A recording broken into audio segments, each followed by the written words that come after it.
First आपण पाहूयात की डिजिट सम म्हणजे काय आणि ते कसं कॅल्क्युलेशन करायचं. Good morning. आज आपण पाहूयात की मॅथमॅटिक्समधल्या छोट्या छोट्या मिस्टेक्स आहेत त्या कशा रिमूव्ह करू शकतो. Digit sum of a number is obtain by adding all the digits in a number until we get a single digits. एक एक्झाम्पल घेऊयात.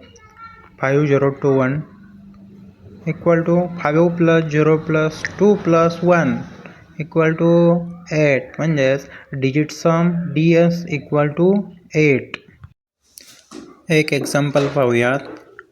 Find out digit sum of 6, 4, 3, 8, 9, 1. Digit sum of ds equal to 6 plus 4 plus 3 plus 8 plus 9 plus 1. Total जर का calculation केलं तर आपण 31 येते. परंतु 31 हा सिंगल डिजिट्स नंबर नाही आहे, त्यामुळे आपण 31चे परत ds कॅल्क्युलेट करणार. 3 plus 1 equal to 4.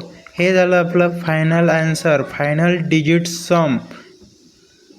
म्हणजेच 6, 4, 3, 8, 9, 1चा डिजिट सम जर का आपण पाहिलं तर 4 असणार आहे.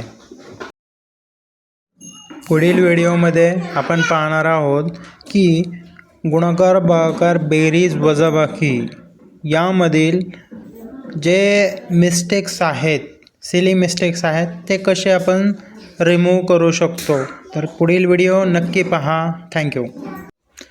जास्तीत जास्त स्टुडंटपर्यंत, टीचर्सपर्यंत हा व्हिडिओ फॉरवर्ड करा, जेणेकरून मॅथमॅटिक्समधल्या त्यांच्या ज्या चुका आहेत, सिली मिस्टेक्स आहेत, त्या कमी होण्यामध्ये मदत होईल. थँक्यू. धन्यवाद. नेक्स्ट व्हिडिओ नक्की पहा.